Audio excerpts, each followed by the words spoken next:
Nem todos os nomes que foram indiciados pela Polícia Federal acabaram sendo denunciados pela Procuradoria-Geral da República. Entre os que se safaram estão o presidente do PL, partido que abriga Bolsonaro, o argentino, que fez aquela live atacando as urnas eletrônicas, e um dos membros mais importantes do gabinete do ódio. Por que será que eles se safaram, hein? Vamos saber mais sobre isso com a nossa Sofia Labanca aqui no Plantão do Meteoro. Bora!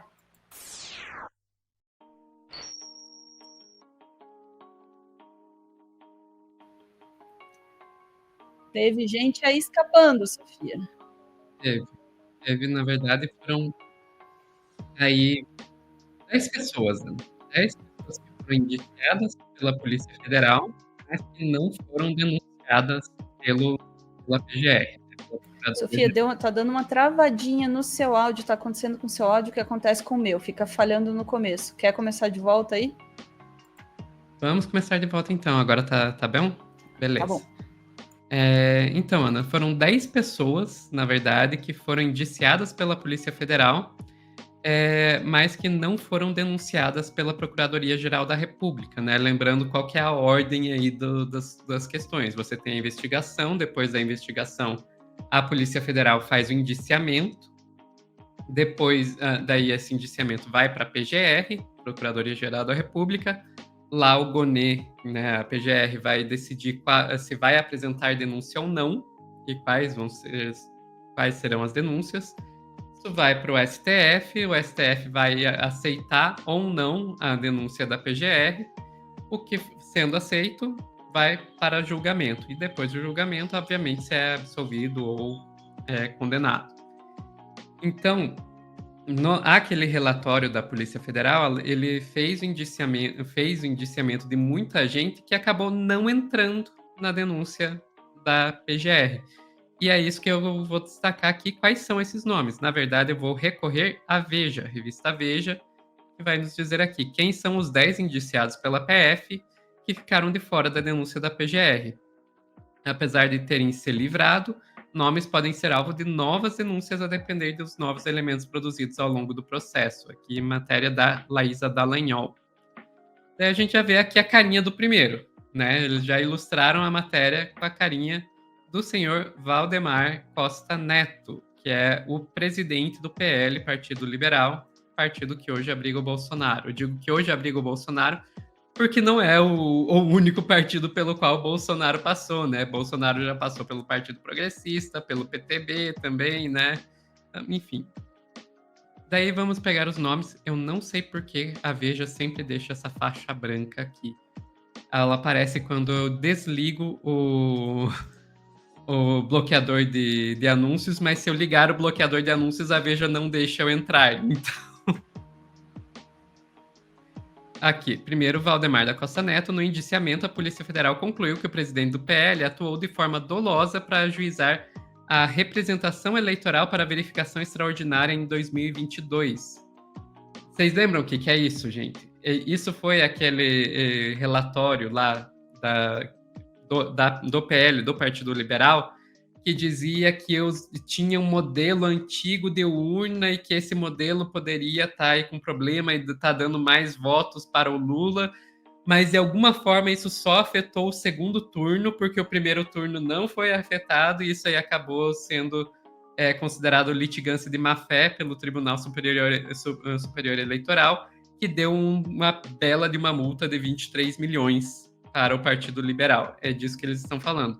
Então a PF apontou isso aí, que na verdade seria uma falsa fraude, uma falsa acusação de fraude nas urnas eletrônicas, e isso foi colocado aí para validar o indiciamento do Valdemar. E a PGR não aceitou. Por que a PGR não aceitou? Daí a gente lê ali, a PGR, na denúncia enviada ao Supremo, reconhece que a organização criminosa tinha conhecimento da manipulação de dados sobre urnas, mas diz não haver comprovação de que Valdemar tivesse esse conhecimento.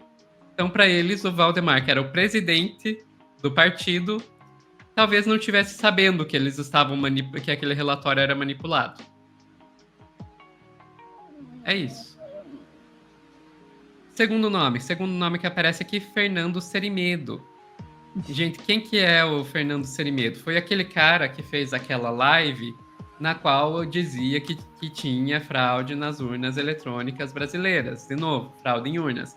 E isso é uma coisa que vocês veem, vai se repetir bastante, gente, porque esse foi um dos eixos da tentativa de golpe, acusar de fraude nas urnas. Uhum. Aliás, esse Serimedo aí, foi essa live desse Serimedo que foi que enrascou o Monark até hoje. Toda a queda do Monark começou quando ele divulgou a live desse cara aí. É verdade. Apesar do indiciamento pela PF, Gonê destaca que, embora esteja comprovada a divulgação de conteúdos infundados por Serimedo, as investigações não esclareceram se esse funcionou como vetor de propagação em busca de engajamento virtual ou se tinha domínio sobre o projeto doloso da organização criminosa.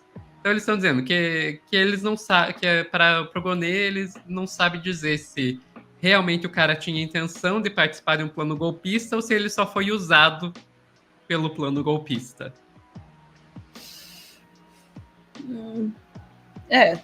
Vale uma investigação, né? Uma nova investigação sobre isso, mas é um argumento, né?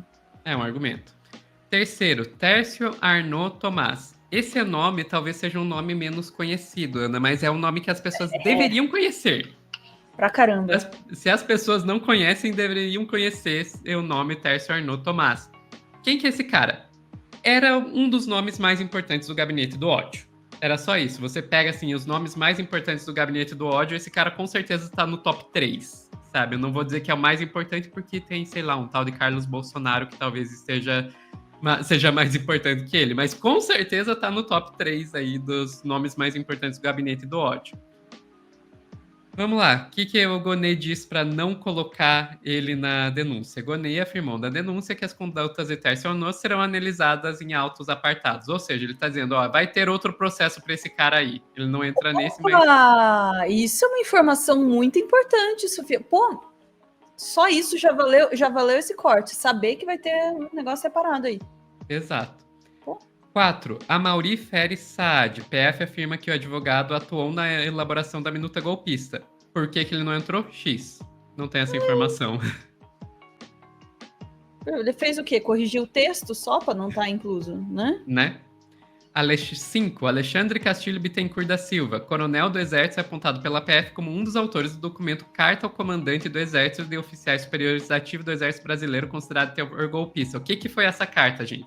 Foi uma carta que foi elaborada por pessoas aí dentro do Exército para buscar assinaturas em favor de um golpe e que daí essa carta foi vazada para a imprensa, entenda-se, entregaram para o Paulo Figueiredo, que levou na Jovem Pan, para que ela fosse tornada pública e com isso pressionar os militares que não estavam entrando no golpe a entrar.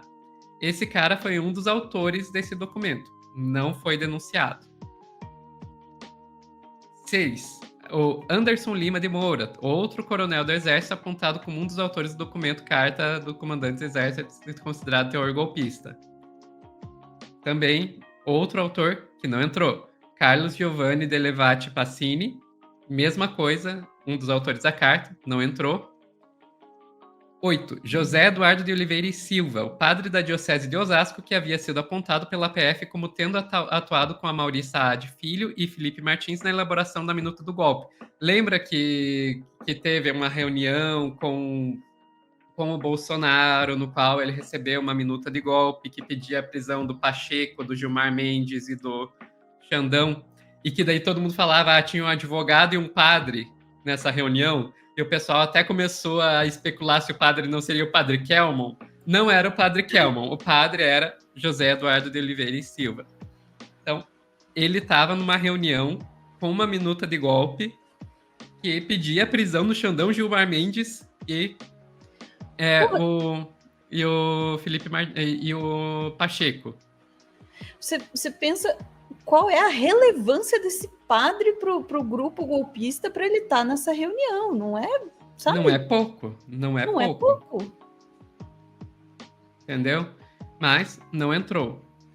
9. Laércio Virgílio, general da reserva, havia sido apontado pela PF como integrante do núcleo responsável por incitar a adesão de militares ao golpe e ter difundido ataques pessoais aos militares que não aderissem aos planos da organização criminosa. Gente, vocês lembram disso aqui? Era o general Heleno, que tinha meio que um gabinete do ódio feito só para atacar pessoas, militares que não aderissem ao golpe. Esse Laércio Virgílio faria parte desse grupo. Bonet afirmou na denúncia que as condutas de Virgílio serão analisadas em um processo apartado. Ou seja, um segundo membro aí de um outro gabinete do ódio, não é o mesmo gabinete do ódio do Carluxo, é o gabinete do ódio do Heleno, mas é um segundo membro aí de um gabinete do ódio que pode ser analisado em um outro processo. Eba, vai vir eu mais não sei, Ana, eu tô sentindo que vai... Eu tô sentindo que vai ter um processo aí só de gabinetes do ódio, não tá ficando com essa impressão? Tá parecendo que vai vir um especial aí sobre gabinetes do ódio, talvez 2 processos, né, diferentes, mas deu para ver essa linha mesmo. Uhum. E daí, o 19º, Ana, Aparecido Andrade Portela, suplente da senadora Tereza Cristina, do PL do Mato Grosso do Sul, que foi apontado pelo PF como intermediário entre o governo Bolsonaro e financiadores das manifestações antidemocráticas no Mato Grosso do Sul. Olha só, isso é bem importante. Bonet afirmou na denúncia que a participação de Portela na organização criminosa será objeto de diligências complementares, ou seja, está dizendo vai ter mais investigação e esse cara pode entrar nessas investigações complementares aí. O que também é muito importante, Ana. Pensa, o cara faz a ligação das manifestações com os financiadores. Financiadores do agronegócio do Mato Grosso do Sul, que Mato Grosso do Sul a gente sabe que agrogolpista, pensa em agrogolpista, pensa em Mato Grosso do Sul. Uhum. Pensa em agrogolpista, pensa na cidade de Sorriso, no estado do Mato Grosso do Sul, mas você mais específica. Caraca! Isso foi muito específico, Sofia. Desculpa. Mas enfim, Ana, vai ter diligências complementares investigando esse ramo aí. Então a gente vê que pelo menos 3 desses 10 não entram porque pode ter mais investigações em cima deles. Então isso é bom. O que a gente fica na dúvida é os outros 7. Por que a cartinha lá não entrou ninguém? O porquê que da minuta não entrou? Por que o chefe do partido, o PL, não entrou? Isso eu acho mais complicado. Eu comentei do padre ali, né? Porque é esquisito, assim, imaginar um padre, um civil, o que ele tem a ver com isso, tá lá e por que ele não tá denunciado. Mas tem realmente coisas que me parecem mais graves aí, né? O presidente do PL não tá, militares de alta patente envolvidos, né? Em cartinhas golpistas, enfim. Essas, principalmente esses 2 pontos, assim, tem um cheirinho de paninho passado, sabe? Uhum. Também acho. Especialmente o Valdemar, gente. Especialmente o Valdemar. Ela é do Valdemar. Como é que ele se safa de tanta coisa, hein? Né? Mas enfim, Ana, era isso. Tá aí os 10 nomes. Muito obrigado aí a Laísa Dallagnol, da Veja, por compilar aí essas informações. É importantíssimo. E só para deixar claro, né, para quem está vendo, esses 10 nomes, eles estavam indiciados no inquérito da Polícia Federal. Exato. E são os únicos que estão indiciados naquele inquérito e que não foram denunciados. Porque tem outras pessoas que a gente diz assim, por que eles não estão lá? Tipo, os filhos do Bolsonaro e tal. Mas eles já não estavam indiciados, né? Exato. A Polícia Federal já tinha dito, por exemplo, quando se pergunta sobre Michele e Eduardo Bolsonaro, que foram citados na delação do Cid como parte do grupo mais radical que defendia golpe armado, eles nem apareceram no relatório da PF, porque, aparentemente, de acordo aí com a Polícia Federal, eles apareceram na delação, mas delação só não é prova. Teria que ter outros elementos, além da delação do Cid, que implicassem eles numa tentativa de golpe armado, e a Polícia Federal disse que não achou isso. Então, eles nem apareceram no indiciamento. Se eles não apareceram no indiciamento, não iam aparecer na denúncia também. Tá, a questão esses 10 estavam no indiciamento, mas não apareceram na denúncia. Por isso que a gente está trazendo isso aqui. Aí é uma sequência de filtros também. Eu sei que a primeira coisa que a gente pensa é isso que eu estava pensando agora há pouco: passação de pano, tem coisa suspeita, por que não está aí, né? Ok, tem alguns casos que levantam isso mesmo pra gente, tipo o caso do Valdemar, que a gente fala, pô, né, não é possível, né, que o cara nunca é colocado de fato na berlinda. Mas também esses processos todos, né, esse caminho todo, é uma sequência de filtros, não necessariamente de quem tem ou não tem alguma culpa, mas sobre quem você consegue juntar provas o suficiente para que a coisa se sustente. Né? Então, uma coisa é aparecer o nome na delação, porque na delação é fácil, né? Fácil falar, não, também não, né? Não é assim, na delação o cara fala qualquer coisa, porque se ele falar um monte de merda, também ele se dá mal, né? A pessoa que está fazendo a delação também não pode simplesmente jogar as coisas assim, porque a delação vai ser invalidada, né? Mas, de qualquer forma, a delação é o primeiro filtro.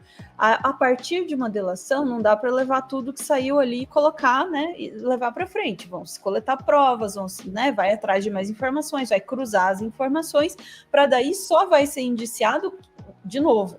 Não quer dizer necessariamente nem que a pessoa é culpada e nem que por não ser indiciada a pessoa é inocente. Quer dizer que não havia elementos o suficiente para sustentar o indiciamento.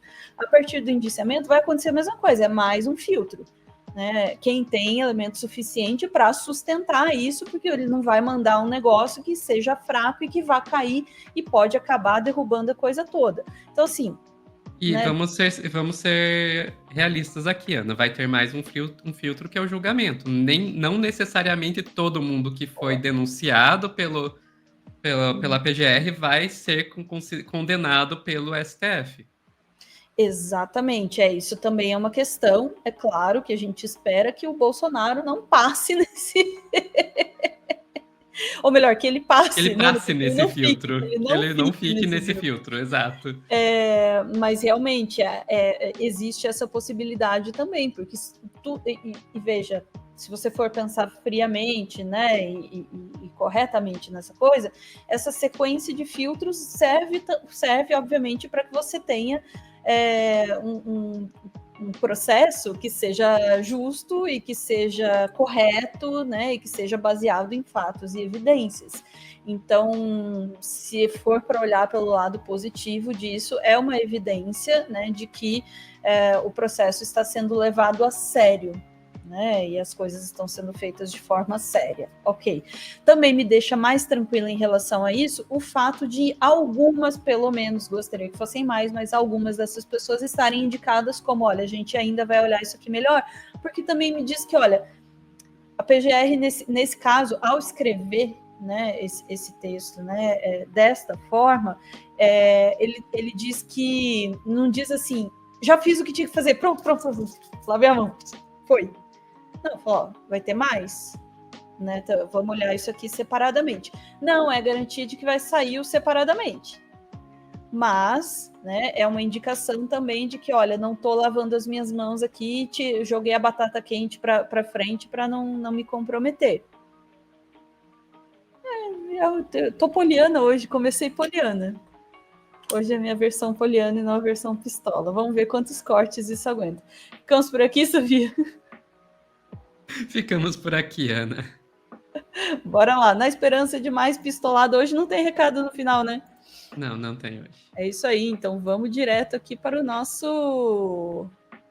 nossa ficha técnica. Chat, a gente volta em instantes para mais assuntos do dia. Bora lá.